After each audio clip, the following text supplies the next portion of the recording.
Assalamualaikum warahmatullahi wabarakatuh. Pemirsa, harta tahta untuk masyarakat Jepara dan pilkada adalah calon bupati yang nanti akan dipilih oleh masyarakat Jepara.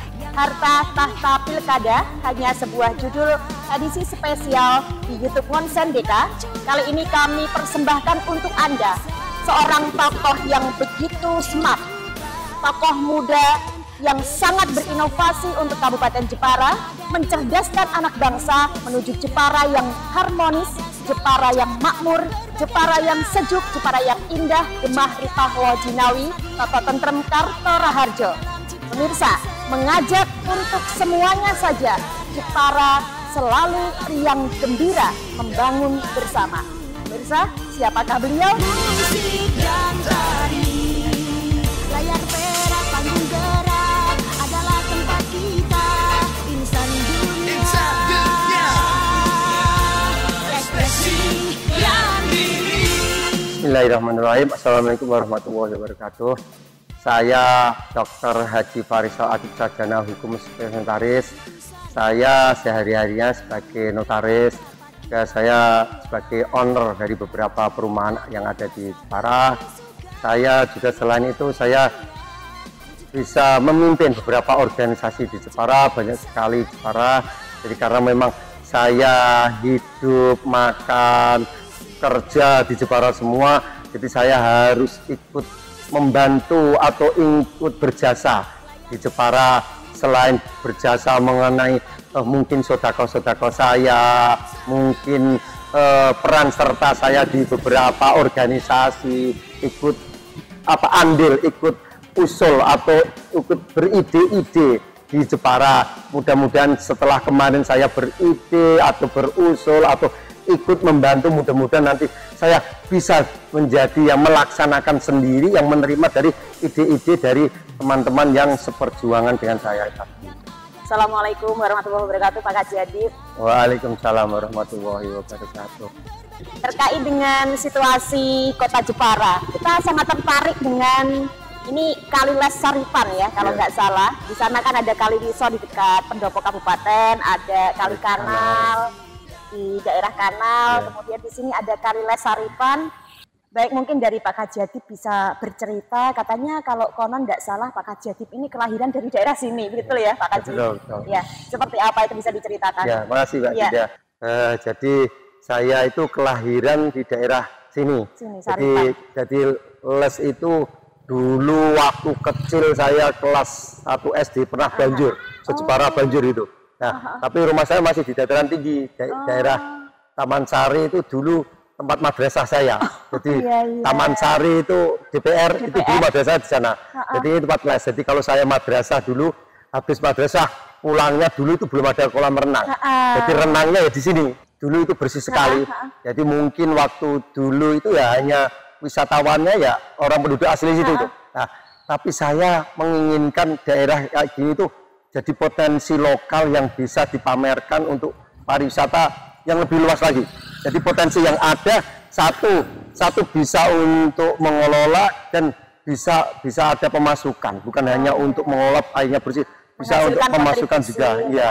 Nah, saya orang asli sini dulu ini kan sebenarnya memang saluran yang dipergunakan untuk mengolah air supaya nggak banjir, dibelah dua ke Kali Kanal sama Kali Wiso, dibelah supaya dimana yang imbang dan supaya nggak banjir. Tapi satu sisi anggaran bisa untuk itu, tapi juga bisa untuk efek yang lain. Jadi untuk pariwisata tadi. Syukur untuk pariwisata. Jadi nanti bisa membuat contoh-contoh tempat yang lain, tempat yang memang adanya potensi lokal tadi bisa dikembangkan untuk mendapatkan penghasilan yang lain ya tadi gitu. Gini Pak Haji, tadi sempat Bapak sampaikan ini cocok misalnya dibuat lokasi wisata. Kalau misalnya lokasi wisata mungkin bisa didirikan kayak gazebo atau mungkin UMKM di sini, atau seperti apa kalau misalnya dibuat lokasi wisata itu Pak Haji? Ya betul Mbak Dida. Jadi saya itu punya keinginan, cita-cita itu sungai ini dibuat kayak kalau di Belanda itu ada kanal-kanal gitu. Jadi airnya itu otomatis harus bersih karena di situ ada kanal, ada mungkin ada kapal-kapal kecil atau kano-kano gitu. Ya kalau di situ sudah ada pengunjung banyak, tapi kalau airnya bau, ada sampahnya, otomatis tidak mungkin, mesti banyak yang komplain. Nah, jadi sekali untuk bersihkan airnya tadi, sungainya juga bisa untuk pariwisata. Jadi akhirnya saling menjaga, bukan hanya peraturan yang tidak boleh buang sampah, tapi dengan adanya pariwisata, peraturan itu akhirnya jadi apa? Etika orang, takut buang sampah karena apa? Oh, nanti kalau ada pengunjung wisatawan ke sini tuh gimana kok tempat wisata kok bau? Akhirnya sudah tempat wisata yang nggak bau, akhirnya bagus untuk renang, untuk apa? Jadi akhirnya itulah jadi satu pekerjaan bisa dapat menghasilkan beberapa hasil tadi.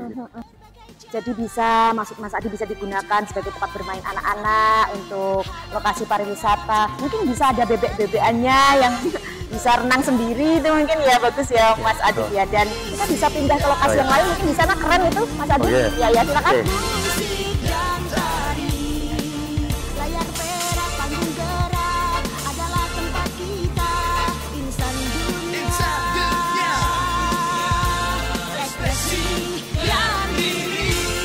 Nah, ini kita sudah pindah lokasi, airnya jernih sekali, kayaknya sudah bebas sampah ini ya.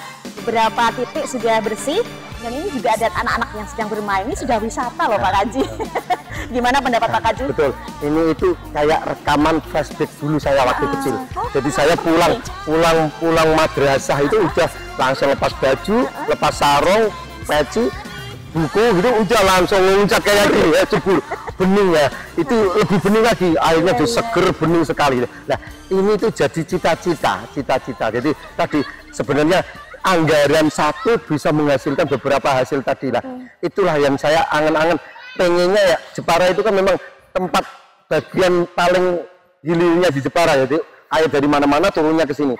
Satu, memang kalau pas musim panas kayak gini air ditambah, jadi nggak langsung hilang, bisa disalurkan ke tempat mana-mana, atau mungkin kalau memang mau diolah ke PDAM untuk air bersih ya silakan. Tapi air itu juga bisa kayak jadi kolam renang tadi. Jadi mungkin ditambahi ikan atau apa yang jadi kayak perikanannya tadi. Jadi dimanfaatkan semua di tempat saluran sana tadi. Jadi memang syaratnya tadi memang tidak boleh ada sampah dan airnya memang dikelola, bukan air terus datang hilang atau kadang datang banyak jadi banjir. Tapi kalau bisa datang banyak kita tandon di situ. Jadi untuk apa tadi? Bener, jadi misalnya ada becak-becakan tadi ya, ada bebek-bebekan, itu salah satu wisata. Nah, itu sebenarnya membuat tempat wisata yang tidak harus anggaran besar, yang memang potensi lokal daerah yang ada tadi bisa dimanfaatkan. Jadi di ide kreatif tadi itu memang potensi anak-anak muda yang sekarang ini memang tadi harus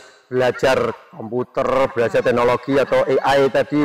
Jadi belajar harus kuliah. Jadi memang saya kan tadi punya cita-cita itu, kalau memang saya jadi bupati itu mau buat kayak prodi atau mungkin itu fakultas yang ada hubungan dengan pariwisata. Jadi dibuat syukur-syukur tadi karena memang itu keinginan Jepara. Jadi saya membuat siapapun yang mau kuliah, misalnya di sini kan ada Universitas Unisno ya. Nah, itu siapapun yang kuliah di situ tidak usah bayar. Jadi dengan program yang kuliah gratis tadi sebenarnya saling menguntungkan. Jadi orang-orang yang mau jadi pariwisata, tim di pariwisata itu udah tahu itu chef atau mungkin tour leader atau mungkin tour travel tadi. Jadi memang standar bahasa Inggrisnya, standar aturan-aturan sudah standarnya sudah level anak kuliah semua. Nah, itu kan keinginan Jepara, jangan sampai nanti yang tim pariwisata tadi level pendidikannya kurang, akhirnya nanti pengunjung itu kurang nyaman, bukan sekelas internasional. Tapi kalau sudah semua kuliah, akhirnya kan minimal sudah standarnya di atas level standar orang sekolah. Jadi otomatis kelasnya pariwisata bukan kelas rendah, tapi memang yang internasional lah. Akhirnya saling mendukung, yang kuliah seneng karena gratis, yang pemdanya atau pemerintahnya seneng karena semua orang-orang yang di pariwisata tadi bisa sekolah semua, kuliah semua. Jadi bukan standar yang ecek-ecek tadi. Nah, itu yang salah satu program. Jadi harus saling mendukung, pariwisatanya ya, sekolahannya ya gratis, teknologinya nanti juga tadi. Hampir semua anak-anak yang di pariwisata tadi harus semuanya pinter, vokasi untuk mengenai pendidikan untuk internet atau mungkin cara marketingnya atau mungkin AI-nya tadi, cara kameranya, cara wawancara kayak Mbak Dinda tadi. Itu harus standar internasional semua lah. Itu semua harus didukung dengan pemerintahan, bukan hanya dia harus harus cari ke sana, internetnya masih bayar atau alat-alatnya disediakan semua, disiapkan semua, supaya anak itu nggak berpikir modal, tapi berpikir tenaga, pikiran, otaknya itu disiapkan semua, nggak usah berpikir mengenai angka uangnya. Wow, Pak Adip keren ya, ini luar biasa kalau kita melihat rencana-rencana ke depan dari Pak Kaji Adip ini untuk mencerdaskan anak bangsa juga, untuk pengembangan pariwisata juga, untuk UMKM di Kabupaten Jepara, mensejahterakan masyarakat Jepara. Kayaknya semuanya keren ini kami melihatnya. Dan tadi sempat menyebutkan kuliah gratis di Unisnu ya, Kabupaten Jepara. Kami jadi penasaran ke situ, sedikit kita membicarakan tentang Unisnu ya. Ini seperti apa kedudukan Pak Kaji Adip di Unisnu sehingga bisa ada poin tersendiri di sana, Pak Kaji, bisa diceritakan? Memang Unisnu itu adalah universitas satu-satunya di Jepara. Betul. Jadi benar-benar milik orang Jepara.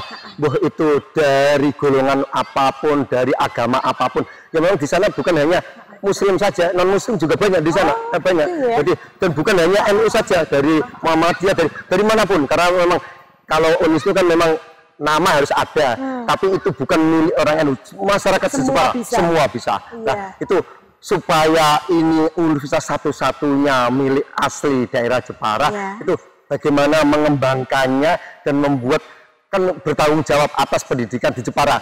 Jangan sampai ada universitas tapi pendidikan anak-anak di Jepara itu tertinggal. Nah, jadi minimal kalau nggak mau jauh-jauh kuliah di mana-mana, minimal di Jepara Unisnu tadi. Nah, mengenai saya di Unisnu sebagai apa? Saya berkali-kali sudah beberapa periode sebagai pengawas di Unisnu. Pengawas ya. Jadi pengawas itu ya memang tugasnya ya mengawasi. Jadi nanti pengurus itu membuat kinerja apa mengenai Unisnu, mungkin bahkan sampai kemarin rektornya dipilih, kita berembuk kira-kira sudah benar nggak cara penjaringannya, cara menilainya, nanti supaya apa rektor yang baru itu mudah-mudahan lebih maju lagi, karena tantangan ke depan itu perlawannya dengan universitas yang lain banyak sekali. Jadi mumpung ini kita di rumah sendiri dan memang sendirian, tidak ada lawan, mudah-mudahan kita bisa memajukan dan saling memanfaatkan. Jadi yang Unisnu mendapat manfaat dari masyarakatnya, masyarakat juga mendapat manfaatnya. Nah, kita sebagai, kalau saya yang jadi bupati ya tadi, saya harus ikut berperan di dalam itu. Sebagai apa sih? Bukan hanya penonton saja, tapi juga ikut berperan apapun yang di dalam Unisnu tadi. Baik Pak Kaji Adip, ini pengembangan pariwisata untuk Kaliles Desa Saripan dan juga pengembangan kampus Unisnu, satu-satunya kampus milik kita bersama masyarakat Kota Jepara. Mungkin perlu kami juga menanyakan tentang harapan-harapan Pak Kaji Adip, visi misinya, karena tadi sempat menyampaikan bahwa kalau seandainya saya jadi bupati. Jadi ini kita tanyakan visi misinya, tapi kita pindah lokasi ke sana dulu ya Pak Kaji ya. Mohon izin, monggo. Ada segala cara dan berbagai jalan untuk mewujudkan hasrat di hati, hayalan ke dalam cipta dan seni. Mari berkarya dalam puisi dan lagu, musik dan tari. Layar perak, panggung gerak adalah tempat kita, insan dunia.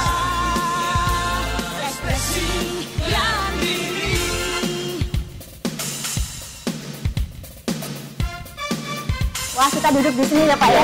Terima kasih Pak Kaji. Ya, tadi yang sempat saya sampaikan ke Pak Kaji tentang harapan-harapan dari Pak Kaji Adip, karena tadi sempat menyampaikan bahwa Bapak ini berkeinginan ikut kontestasi di pilkada, sepertinya gitu ya. Ada visi misi dan harapan untuk Kabupaten Jepara, pengembangan pariwisata, pengembangan mencerdaskan anak bangsa dan lain sebagainya, UMKM, itu seperti apa Pak Kaji? Jadi sebelum ke visi misi, sebenarnya ada latar belakang. Jadi situasi Jepara ini itu saya nyebutnya darurat, sudah darurat segalanya. Jadi di sini hanya adanya dapatnya sertifikasi, tapi darurat. Nah, ini yang membuat saya gregetan. Jadi salah satu saya pengen maju itu saya gregetan. Karena dengan merubah Jepara, kalau saya hanya jadi penonton, jadi usulan, tidak bisa. Memang saya harus ikut maju, ikut membenahi. Itu salah satunya memang harus maju ke konsultasi ke jadi bupati tadi. Nah, jadi udah digregetan tadi. Gregetan tadi ya. Kok nggak maju-maju Jepara? Kalau dari ceritanya ada Ratu Kalinyamat, hebatnya kayak apa, sudah mendunia.